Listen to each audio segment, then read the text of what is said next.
All right, welcome back, folks. You know what? We have gotten pretty far through Winter Series 2 hosted by EGC here. The $2,000 tournament, for those who aren't aware. Without too many mirror matchups. I feel like we've dodged it a lot. It's been feeling good. But that ends now. Here we are, final series of day 1 of Winter Series 2. And it is going to be VortiX versus Beastyqt. And it is going to be Mongol on Mongol. What a treat. And this is a treat for a few different reasons. Beasty, for a start, I consider him to be actually one of the best Mongol players in the game right now. I'm usually consistently, overwhelmingly impressed with him time and time again. But the other part that's interesting to me is I don't get to see much VortiX Mongols. I don't know if he's using a Smurf mainly to practice Mongols, but outside of tournaments, I don't see it that frequently. I don't know if he thinks it's cheap, too easy, maybe just got swag glasses on in that regard, but kind of intrigued to see how he's going to match up against one of the players that still regularly whips it out. I feel like I regularly can still catch Beasty playing on the Mongols. It must be his most played Civ at this point.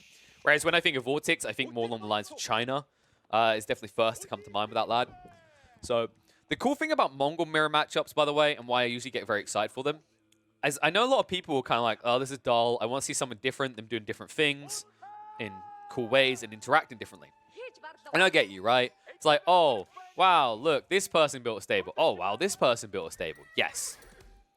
I'm with you. It can seem tedious. But what makes the Mongol matchup so interesting to me is a combination of the gives and takes of outposts and racks expansions and the raising mechanic where they get food and gold for killing buildings in conjunction with the Khans. I think those two mechanics make Mongol and Mongol matchups some of the most interesting to watch play out of all civs in the game.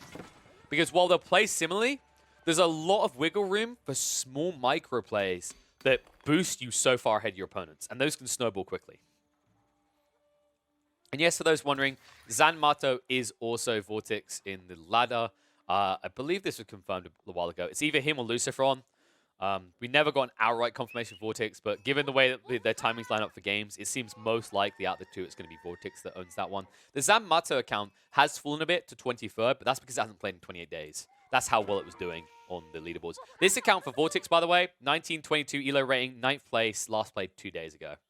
So considering it's been a 2-day wait, it might be that VortiX has another account he's boosting up. I have seen a few Smurf-like accounts appearing, but this guy's competing. Beasty, on the other hand, already managing to keep consistently up there. I think, yeah, he's sunk a little bit down to 15th. He's already been #1 in the world before on those Age of Empires leaderboards. And also his Australian Bora account's been sitting regularly in the top 50, 60, I think it was.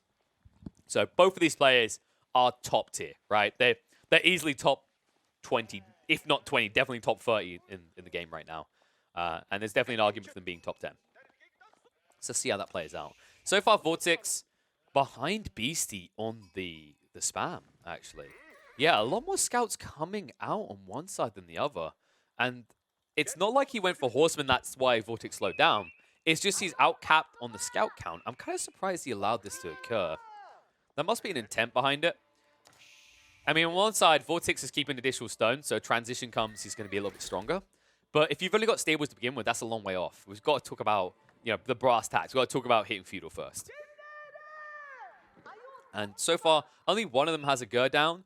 VortiX actually has a beauty of a spawn. We didn't even mention this yet. Yeah, this couldn't be matched by Beasty either. So the Uvu is a forward of the base, which is good because it means you get on the front quicker. He has the gold vein next to the tree line.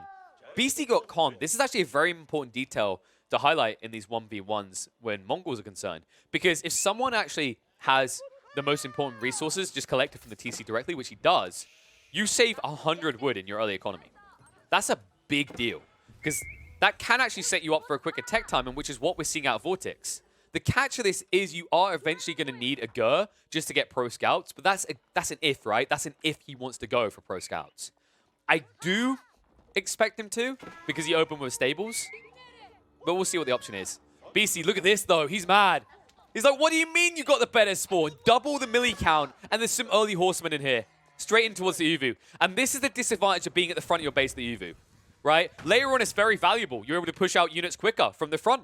But at this stage in the game, this is the play you can make with scout spam. And it's exactly why VortiX dropped an outpost already. Burns will continue. Scouts, they're peeling off one by one as they take damage. Remember, they regen over time. Charging coming onto the villagers. harassing him away. He doesn't want to let this go down, right? If you lose the Uvu, it's 150 wood cost. But more importantly, remember, in the Mongol matchups, any building lost, you have to add additional resources into the equation. It's 50 food and 50 gold your opponent gets for setting on fire, as we're about to see in a sec at this rate. He is sniping out a decent few of these troops, actually. But can't stick on repairing. Brings in additional villages. It looks like it's going to be a fail. Beasty. That actually stinks. So you lost both horsemen. I think you lost a scout as well. And you didn't stop him. You didn't. I don't think you even sniped a single villager after all that. And all the while, Beasty, although he's going for his tech up, VortiX is still going to beat him to the punch with less people working on it. And now Beasty, well, it's even up. VortiX gets a few of these horsemen out, and he has a decent amount of scouts still. Hasn't dropped a Gur yet, but is fixing that. Currently being built. Gur is already down for Beasty. Beasty doesn't have enough gold for pro scouts yet, though. Big mistake. And remember, look how far away this is. He has to run 1.5 miles. This is what I was talking about, the generation. This is cruel. Like, the Uvu is close by. And the one cool thing this opts you into is potentially going to pastures early on. You don't want to do that here, though. It's pro scouts on pro scouts. This game is probably going to be won by who gets the majority deer. So the painful detail is that you can't utilize the Uvu for your economy. And instead, you have this ridiculously exposed economy over here, which the horsemen are looking to exploit. I don't know why VortiX is peeling off here. I don't think he knows how far back it is to run away. He should when he realizes that the Deerstone is not even buffing up these villages, though. He did lose the Khan, however. Now, the question is whether Beasty can exploit this at such an early phase. Usually, this would be a big deal. I'd say usually around like this point in the game, most people are in feudal, they're looking at archers maybe, and then the Khan can actually make a big difference. But right now, it might be tough for Beasty to find full value out of the fact his Khan is alive, and VortiX is gone for 100 seconds still. And he can't even turn around. These scouts will make short work of him quickly, even with the bonus damage up as it's Khan. 115 health on this Khan, he doesn't die quick enough. So he'll back off entirely. Pro Scout's about to be complete just in time before he'd actually be sniped out here on the deer. Needs to be fast, though. Is Pro Scout's being researched yet by Beasty? No, Beasty's still not ready, so he can't really prevent this. But big mistake by VortiX. He had these scouts here. He didn't snipe out the carcasses ahead of time. I think he was paranoid that maybe Beasty had Pro Scouts already. We have God Vision, so we know different, but he didn't want to risk it, so he's just going to collect them up now and drag them back. Oh, he missed one, though. Oh, that's going to hurt him. He needs to go for his opponent's load after this.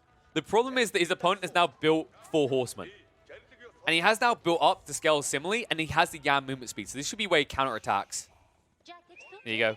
Carcass collection service at your service.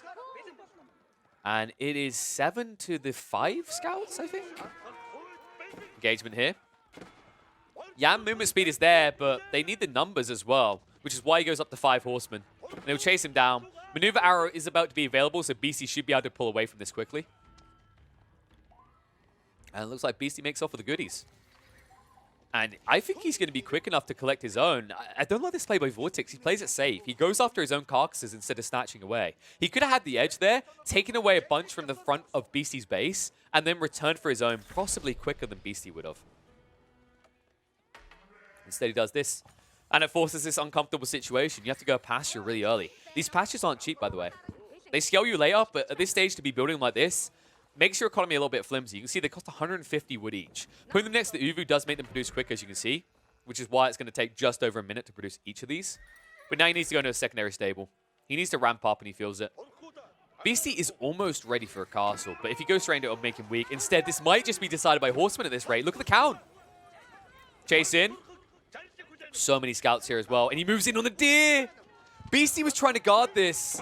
Beasty does have the number advantage on the horsemen right now. No one's really out microing, so the mass just might win.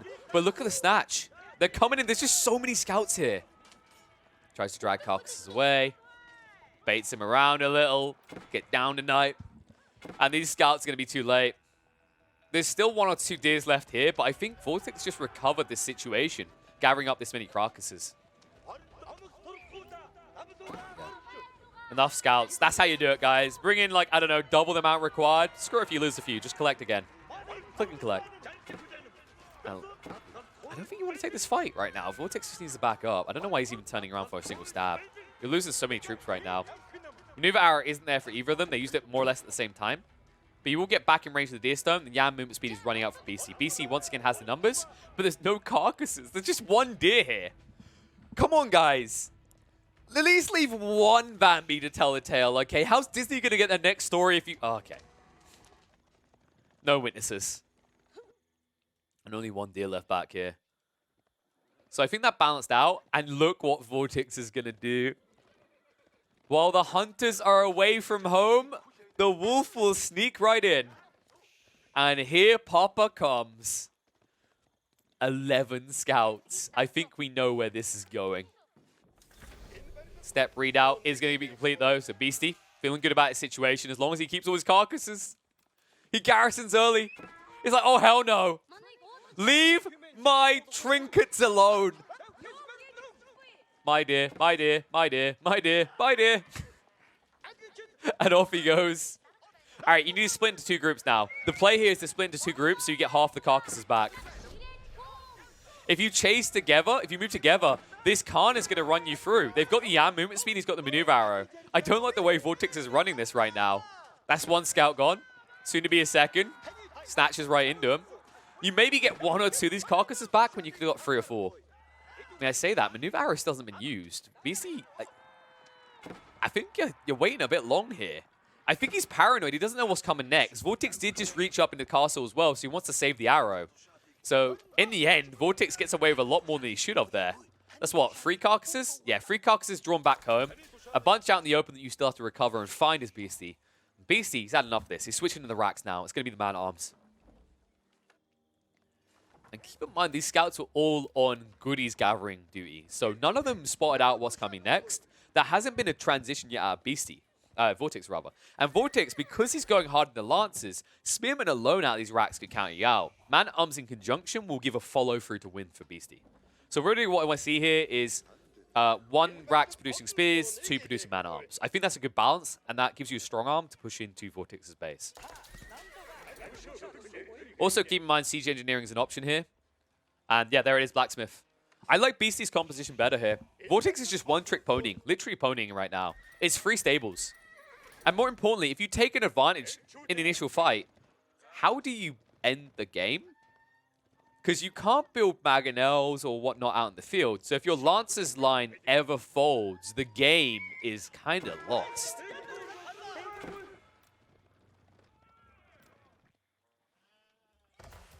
Step readout, getting the goodies. Come on, guys. No dropping. No, no, no, no, no. The efficiency, please. It hurts me to watch this. See, this is the upside, guys. This is the benefit of having your gold line so far away. You don't make the mistake of dropping off at TC. BC, however, look at him. He's a little snatcher. He put him to the temple. And VortiX didn't do the same. VortiX can intercept the Lancers, but he needs to do some damage to the base instead. Moves in. Villagers will pull away, though. God bless the Yam. And the mistake that VortiX has made here is he hasn't built an outpost. I'm really not a fan of the way VortiX is playing this right now. Like I said, I wasn't sure how much Mongol we played recently, but it kind of shows a little bit that Beasty understands it better. These outposts aren't just for defensive purposes, they're for raiding purposes, right? It's all about extending your line. You need an outpost out in the field here, so you have a soft fallback point where you can get rebuffed with the Yam, right? And then you reach ramming speed with these knights, right? You're able to chase down, you're able to catch basically anything. Dance continues. Moving in. Lancers are engaging. Crossbows are coming out now. Man-at-arms try and hold the front. Wrap around, trying to get on top of the villages. But he needs to deal with the military units first. Spearmen now coming across, but they're slow. The Lancers are getting big value here. And this is a problem.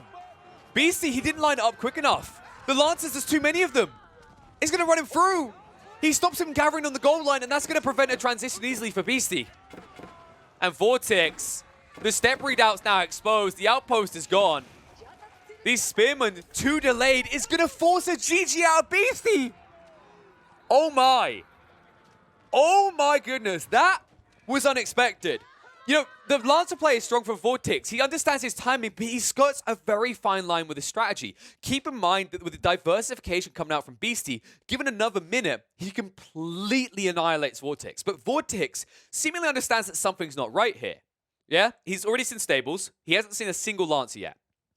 That tells him his opponent is transitioning.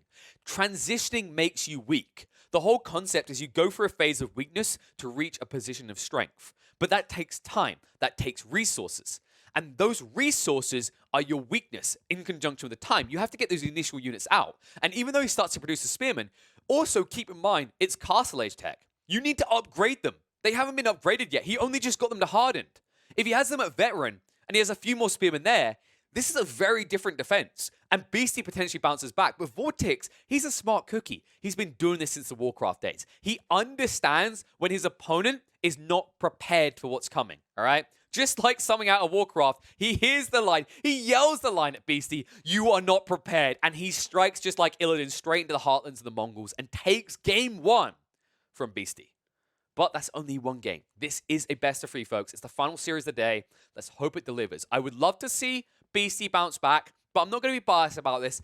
Even if VortiX wins 2-0, what I at least ask is I want a game that just delivers the creme de la creme. Let's see if we can find out if that's the case after a short break.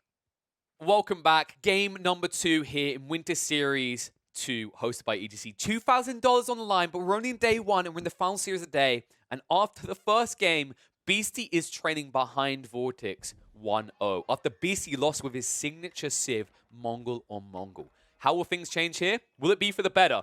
Well, if he beats VortiX here, anything could happen because he has chosen what I would call VortiX's specialist Civ against him. It is going to be Beasty playing as China in the blue up against England being manned by VortiX in the red. This is quite curious to me, actually. So, VortiX's last series rounded out with him playing Abysses against England.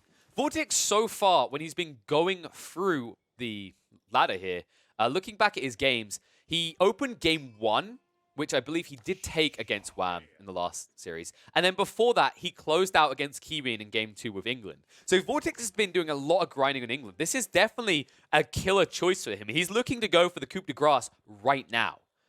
And the... yeah, I see you floating there, Mr. Chinese Villager. But yes, the fact that he chose to do this against Beasty, and Beasty then on Danube River decided China was the way to go? Man, this is about to get funky. That's all I'm going to say right now. Danube is an interesting one for China. Remember that China has some benefits on the water, courtesy of the quicker production speed from their dock, right? They push out units 20% faster. So they're able to scale their economy a bit quicker than other civs if they can maintain it to begin with. And he will be able to do that because VortiX is going to probably be torn between producing naval vessels to sustain food there and also getting out the initial longbowmen. By the way, let me just switch over to the correct scene. Whoopsie daisy. For those unaware, this is a best of 3. The second day will have a mix-up. So when we get into day number 2, which will be just 2 series of semifinals and the finals, the semifinals is also going to be a BO3, but the finals will be a best of 5. But everything else BO3. So this one, best of 3. Basically, BC is 1 game away from being annihilated. I could have chosen eliminate. I don't know why I went annihilate. That's quite an aggressive word, but we'll stick with it. So let's look at spawn situation right now. BC has a more defensible location. Remember the way this works is one person is central, the other one's pushed up into the corner. And I've noticed actually the generation, at least from all the games I've been watching recently on Danube, it actually seems to favor the top player as the central one more often than not recently. So kind of curious. I don't know if they changed some of the code. When they first made this change to Danube, it was constantly that the top side player would be in this corner here, and then the bottom player would be central. But in the last week or two, I don't remember actually seeing a game where the northern player was in the top corner. It sounds like a nitpicky detail, but it can matter. The reason being is it speaks to river control. So because you're centralized as VortiX, you're going to push out here and immediately dock aggressively, right? Meanwhile, Beasty, he's going to have this fallback here. It means that there's not necessarily a back flank location. He's already in a defensive area that might be easy to defend. But the more important detail for him is going to be on land, right? It's very hard to flank around the back. There's not as much room. And if you do go to the back here as England, as VortiX, especially with longbowmen, you could get pinched. There's no way to run if you're stuck in this corner, right? Meanwhile, for England, in this kind of layout, in this situation, you're actually centralized. You have a kind of easy approach to go left as well as right. Whereas for Beasty, if he wants to assault you, he has to come through the center. You can choose to potentially ignore water as the game goes on and just wrap around towards the south. And the more important part is it also I think there's a lot more flexibility. You can open your dock here and then have a fullback dock. And then that sets up nicely a timing where you have surplus resources to put down a palisade. Meanwhile, for Beasty, it's kind of the other way around, right? You start this more defensive dock and you try to crawl in. And against certain civs that can backfire, I don't think it matters too much against this civ, though. Delhi is one that comes to mind where this placement actually changes a lot because it makes it harder to get down the palisades quick enough and maybe opens you to a bit more vulnerability. Right? Think about it this way, right? If you start here as Delhi and you place your dock here, and you start as the opponent here and place your dock here, you're going to get a bad trade. He can run around and chase you down with a fishing fleet, right?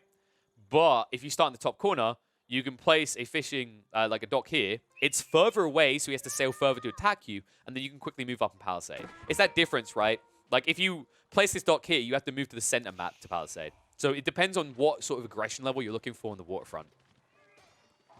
Speaking of aggression, it's actually going to be scout aggression right now. Once again, seeing the wolf drag back, I seriously want to see a change to the wolf aggro. I want you to be able to bait wolves in onto enemies.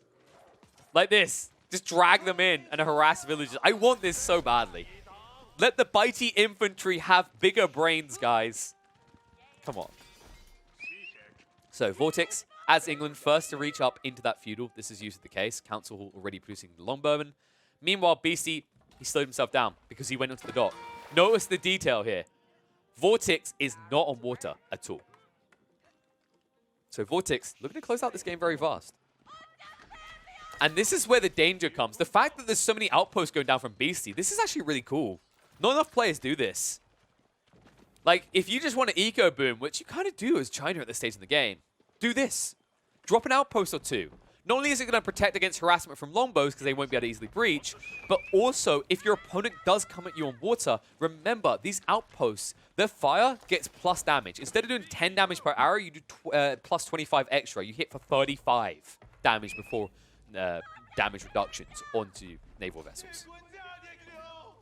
Oh, wall isn't complete though, VortiX! He keeps the gap open. The problem is he can't hang around, so it's not going to be that great of an achievement. However, if you can snipe this villager out, it's not too bad. Movement in, VortiX. He's like, okay, you can build it, but you can also die. So will this get rid of the villager? Barbican Sun now being built. Beasty really just condensing his defenses to the east here. Does mean that there's opportunities for VortiX to the west. The reason he's not engaging with it is because as England, you're incredibly slow with these longbows. So moving across takes a very long time. VortiX. Still no intent to go on water.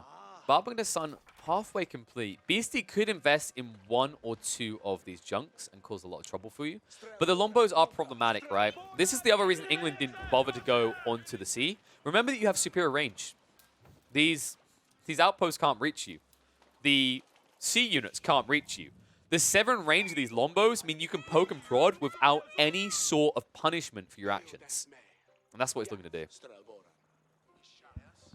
VortiX weaves around, just out of range of the outpost. Sneaky, sneaky. Oh, he's looking for him. He's got to be careful. He's coming in range of the outpost now. So that's the back off there. Really what you need now is if you get 2 groups of longbows, you're going to kill a lot of these fishing boats.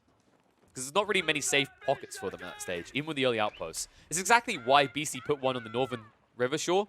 He wanted to ensure that these longbows couldn't easily breach. If he had one defending on the southern side, you lose all the fishing boats. There's no way to stop it. And here we go. Second group of longbows. Takes a million years, but they will eventually kill these units off. So really, you just need to put your units in stand ground. Like, actually, just put them on the edge here, put stand ground, and let them auto-attack. And look, the junks come out, but what do? They're 5 tower range. All you have to do is move inland as VortiX. See ya. And now you do nothing. The only way this play works from BC is if he now moves to guard the crossing in the north. The problem even with that, though, is if you sit there, your opponent has 7 range on these longbows. I don't like the way BC's playing this right now. I like the opening to protect his eco line. I don't like that he's investing in junk ships. I need to see military forces on land. If he goes for a few horsemen right now, screws over VortiX's plan entirely. Forces him to pivot into racks. Sets you up to then continue to cruise in. Oh my god, VortiX, he is on the river now. Look at this as well, the transport ship. Okay. Okay. Yeah, I'm game for this. It's risky against the Barbican Sun, but he doesn't care about this anymore. He's going for the base. And there's a sneak-in point here. He could actually assassinate several of the gold miners. But he's going to bide his time. He's wrapping all the way around the back. But he doesn't know what's here. He hasn't scouted recently, so this is going to be a wasted effort. He needed to go center. And the problem is that now horsemen are coming out. Remember what we said about this corner? This corner is cursed. The power of this generation against England is if your opponent does exactly what VortiX is doing right now, and you get trapped in the corner, you're going to die. And that's a pricey investment right now. 13 longbowmen. Do the maths here, guys. It's 40 food each from 50 wood. No, seriously, do the maths. It's getting too late. I can't be bothered. Just kidding. It's like, it's about, like, what? Almost 1,000 food and over 1,000 wood. That's a hefty investment. Wait, it's not what I'm on about. It's 1,000 resources total. See, I told you guys, it's too late for maths. 13, remember 40 each. So yeah, you're around the 500, 600 mark on each of these, right? Those 2 resources. So it's 1,000 resources total. It's still really pricey. Could you imagine if this many longbowmen cost 2,000 resources? Like, good God, those better be gold-plated longbows. And this horseman count. I mean, if I'm Beastyqt, I could just ride out and kill you all right now.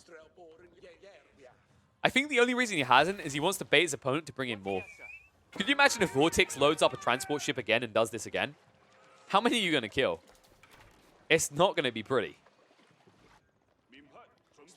So VortiX, I want to see him scale now. Like, this opening, the design of this play has left him no flexibility right now. Right? And that's worrying to me. And now building a Rax on the front, he really is all in on this. I just don't know how it's going to work. Look, the horsemen, they move in. And the longbows are trying to trade out, but the damage is too much. And this is how you use horsemen, guys. Don't send them in 1 or 2 at a time. That's why everyone thinks they suck. And that's why he gets the GG. What a quick game. VortiX trying for the greedy rush play to just close this out and end his night early will be punished appropriately by Beastyqt. All right, ladies and gents, welcome back. Game number 3 on your screens in just a few moments. But to recap, we are sitting 1-1 apiece between VortiX and BCQT, about to round out the day on Boulder Bay. Now, China was available to VortiX, but he didn't do it. He doesn't believe that China is the new powerhouse here on this map. He chose to go for France, but what did Beastyqt do? Beastyqt didn't have the same level of flexibility. France was available, but China was gone. Maybe he was paranoid his opponent was going to go for China against France. He's seen that matchup and doesn't like it. Instead, he is going to whip out the HRE. So here we go, guys. Boulder Bay to round this day out. One of my favorite maps to watch on the competitive scene. Not so much when we see France all the time, but I'm looking forward to it. I'm going to assume that Rus maybe wasn't available. I didn't quite catch the originally banned civs. It might have been that Rus was banned by both. Because obviously you saw Mongols, France is clearly available, China was available, HRE is available, England was available. Maybe Delhi got banned out for the memes? Possibly. I think Beastyqt is the only player I've seen so far pull out Delhi, but it doesn't matter. It doesn't come down to that. We don't care about that at all. It's just France versus HRE. 2 very differing approaches to how you use this map. We'll see who can exploit it to the max. So, opening-wise, VortiX already looking to move out and actually get a dock plop down. And Beastyqt will do the same. Now, Beastyqt will be able to get a sustained economy quicker early on. Remember, one of the cool things you have here is that you have the early inspiration. You're buffing up your early economy, and it means you're 40% more efficient. Look at this right now. Beastyqt, with, a little bit behind on the eco, but it's going to be because he built the prelate. 8.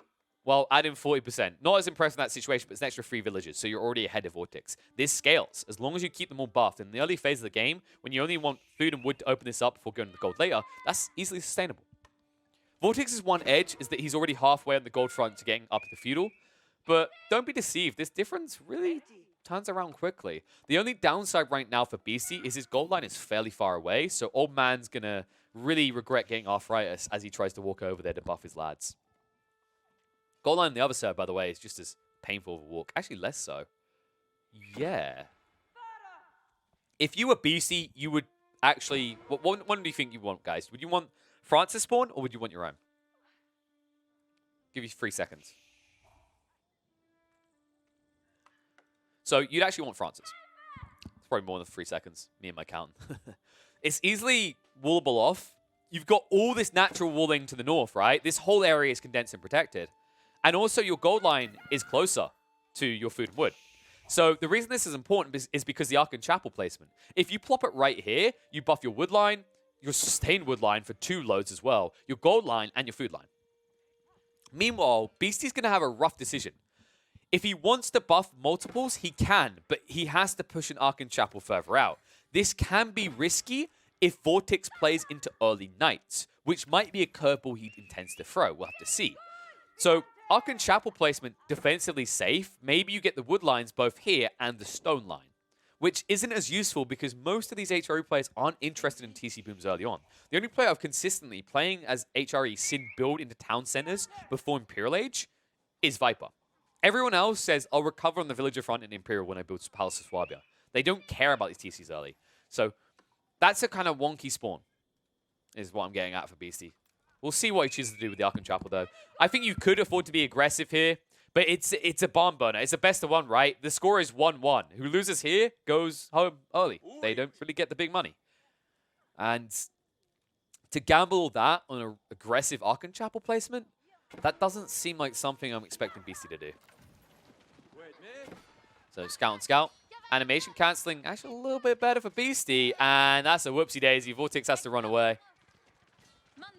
Now, he's not really at risk of having his dock burnt down, but it's just frustrating to allow it to get that early damage in. It might come back to bite you on the waterfront later if you lose an initial fight on the sea. Beasty, oh, he sacrifices VortiX!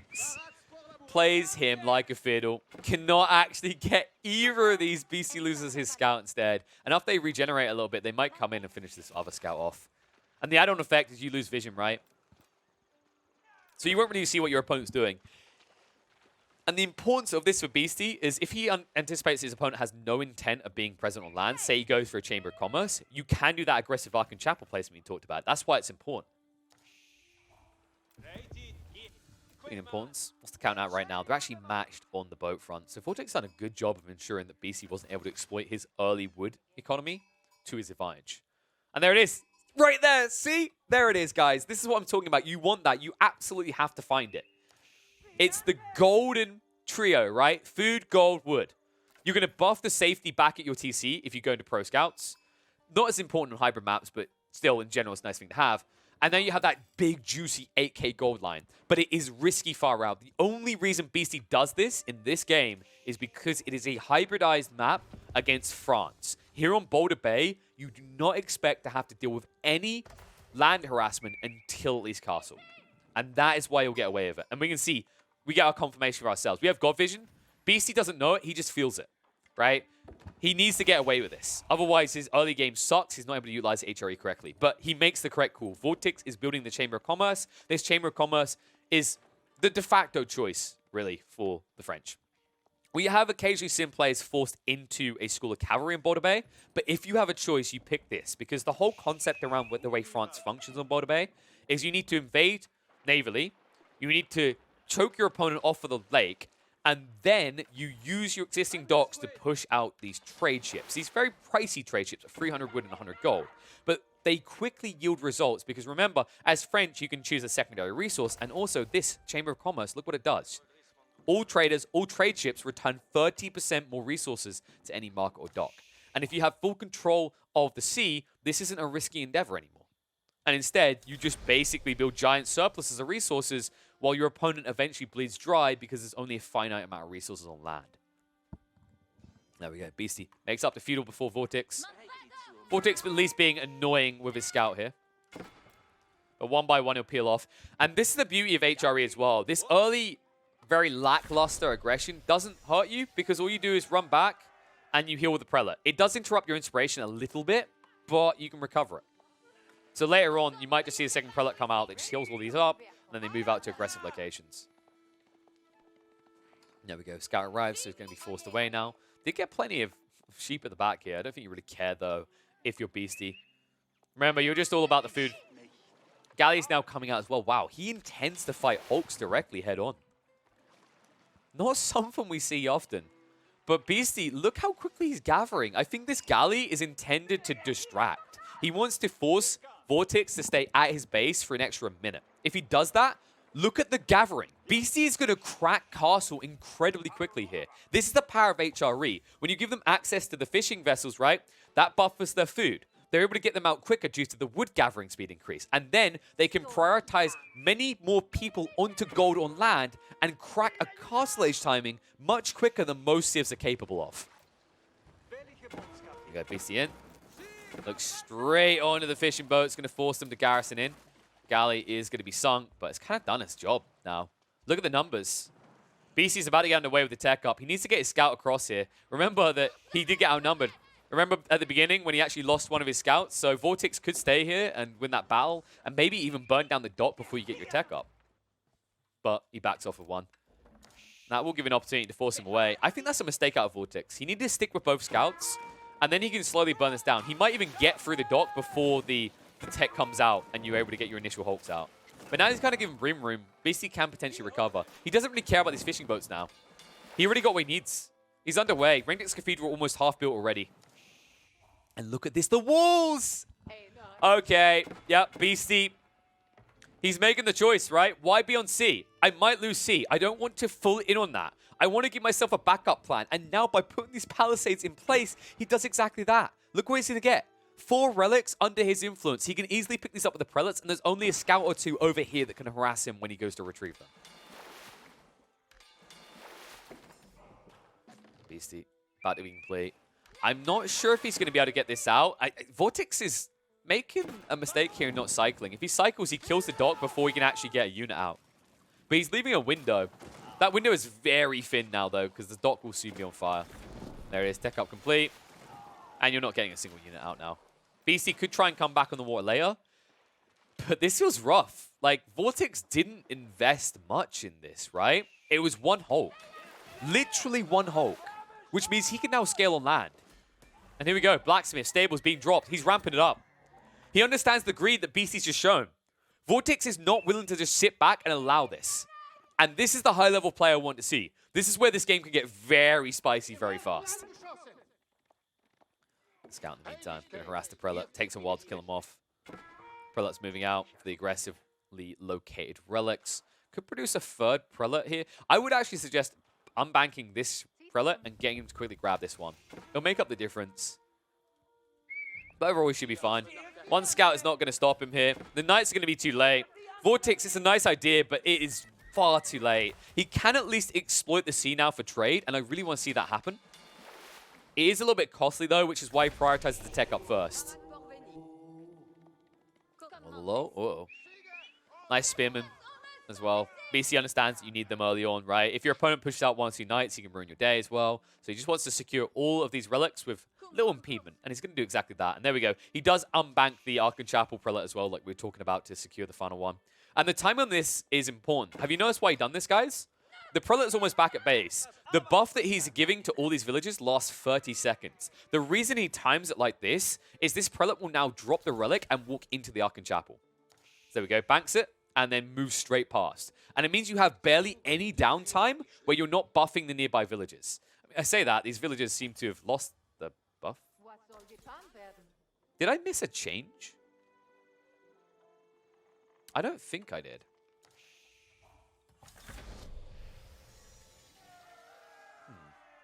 I'll have to check that one afterwards. I'm pretty sure you still get the full 30 seconds from the Archon Chapel buff. I've never noticed anything different.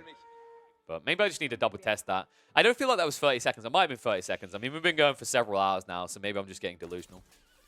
And dehydrated and everything else. But yeah, that's the reason you make the play, though. It's the whole passing the bats on. You still actually are optimizing, because remember, you pulled this guy out, so you would, if you lose the buff straight away, you want less seconds to get it back. And if you rely on this guy to return the relic back to base and get back in there, that's a long way. That's why he does this, though. It's all about that limited downtime. And he will get his 3 relics, and now he'll scale up. And look at the gold. He's got big surplus. Scout keeping eyeballs on this as well. VortiX not showing signs of aggression just yet, but Beasty, he's ready for the tech up. There it is. Remember, the Palace of Swabi is a little bit less pricey as well. You get a slight discount compared to some people's Imperial Age costs. So he's going to tech up into Imp, and VortiX is not ready. VortiX needs to scale, and he needs to do it soon. But look what he's done instead. He's going to use the advantage of sea. He understands that walls are going to be there. Beasty's going to expect him to raid via land. Instead, he's going to raid via land, but he's going to go across the sea first because his opponent is completely off the water. And this is a bit of a missed opportunity for Beasty. Beasty could easily get back on the water. Like, VortiX, I don't know if BC assumed that he actually invaded the coastline with 6 or 7 Hulks, but he never saw it, right? He only ever saw 1 Hulk coming out of VortiX. And this is kind of that high-level dance of strategy between these two, right? Like, the fact that VortiX, you know, BC doesn't contest him too much on water because he understands he's going to be dragged off. VortiX doesn't invest too hard into defending the water because he understands that BC doesn't want to be there. It means that he's not going to be as far behind as he would be. And it means that BC's going to be a little bit vulnerable, which is why he does this. The Palisades. But the Palisades are going to be too late. The Knights are being dropped off right now. And Spearman being upgraded. Few already out. Remember, this Palace Swabia does buff you up quickly on the eco count. So VortiX, although he has an economy lead, that will not last, which is why he needs to raid right now. And look at this, straight away into the villagers. Hello, goodbye. A lot of them are going to die. They do move quicker, remember. He went for wheelbarrow tech. Really important detail that a lot more players are engaging with, but it's still going to cost him a lot of these villagers. He can replace these villagers quickly, so it's important that VortiX keeps the pressure up. He needs, if anything, to bring a few villagers across and set up a full base. That would be the play here. I don't like that he's just pushing out knights regularly. I need to see something on the front, like a siege workshop, so that you can get through these buildings. Because that would break the game, and that would completely kick BC out this tournament. These hardened spearmen are not doing it. Against the veteran Royal Knights, they are looking pathetic. And look how trivial the arrow fire is. Whoop-de-doo. Just stand your ground, swing your swords, and have a good time. It's all on Beasty. And doubling up on the eco count. And look, most of his economy is not active. Beasty is going to be in a bit of trouble at this rate. He has at least got the gold trickle. That's going to allow him to actually still push out units. If it wasn't for that, this would be dire straits. So still recoverable, but with only Normie hardened spearmen, it's not good enough right now. He needs more upgrades, and it is underway into veteran status. And this is the fragility of this strategy, by the way, that you employ as the HRE. Remember that when you choose to rush into Imperial, any good player will identify that you are incredibly weak militarily. Not just because you invested the resources that could have been used to build an army, but also because although you made that double tech up, did you get the tech on the way?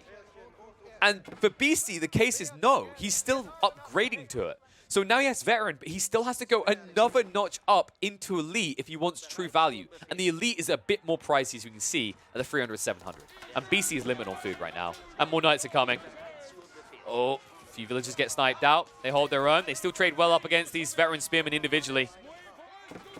And they are overwhelming them. He's going to be forced to back off again. BC constantly under pressure here. More knights are being amassed by VortiX in the meantime. VortiX leaving himself no wiggle room to tech up. He's just trying to ramp up pressure and keep these knights prowling around the base consistently. And that is being achieved. And it is a problem right now.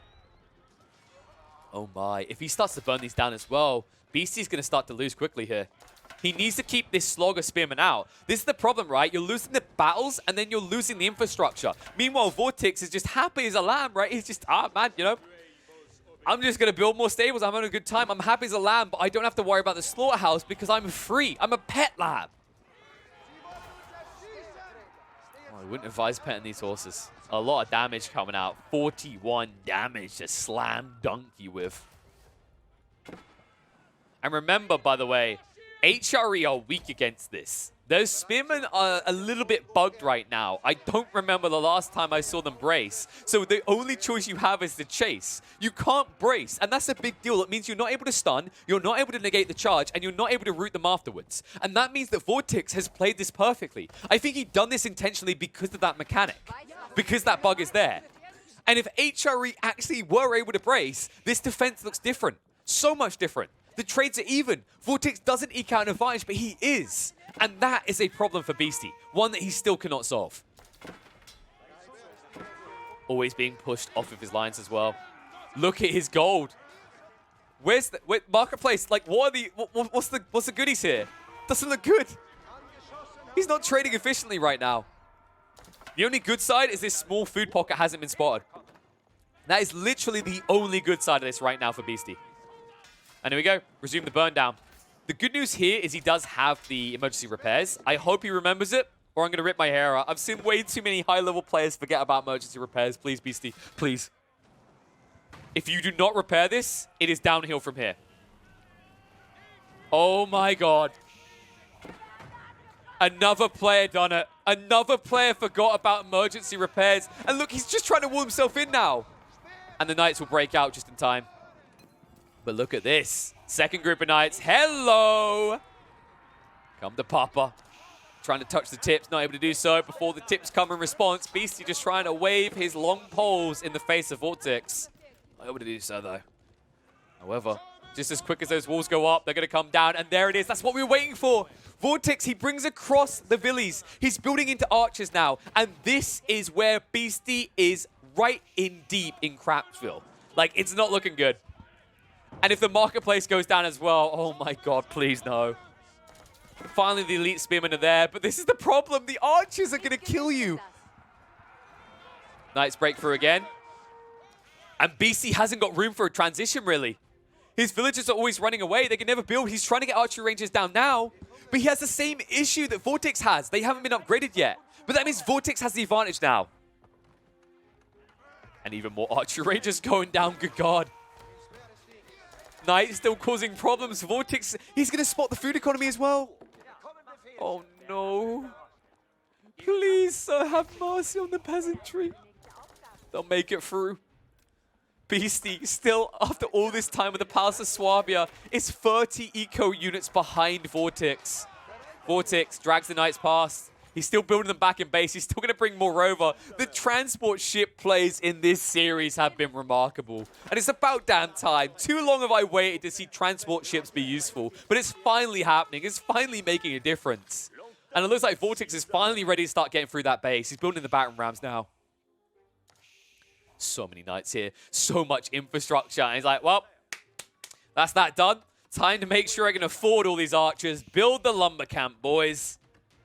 And all of this is enabled by the fact he didn't build in the trade, by the way. Had he built loads of trade ships, he wouldn't have been ready for this. Look how pricey they are. But he understands the greed of HRE. That's the rope you give him. You let him screw himself over like this. His greed has been his undoing, and now Beasty is a world of trouble. Look at the military count being doubled up. And he has the right mix here. Right in. Knights burning this down. Spearman trying to move out, but here come the archers. Vet archers at that. And the crossbowman choice out of Beasty. No. Oh, no, no, no. This is not good. Maybe hand cannoneers, but you can't afford them. Your budget is so hard. And measly crossbowmen are not going to be good enough here. The archers just can trade out well with these spearmen, even their elite status versus the vets. The rams, in the meantime, can get through the racks. And this is the play. He needs Langstack. He needs them right now. That cleave power could just wipe the archer army. But he needs it, and he needs it yesterday. He's not getting it the waypoint incorrectly. Choke point hold. It's not good, though. The archer's pushing back, and Beasty is all but done with this game. He has nothing left. The military district on the front is going to fall. The Langstack army is not there. The archers are not counting. And VortiX, with the consistent pressure, punishes the greed of Beasty. And it looks like he has successfully kicked this lad out of the tournament. 2-1 is the storyline, and VortiX will take it on Boulder Bay.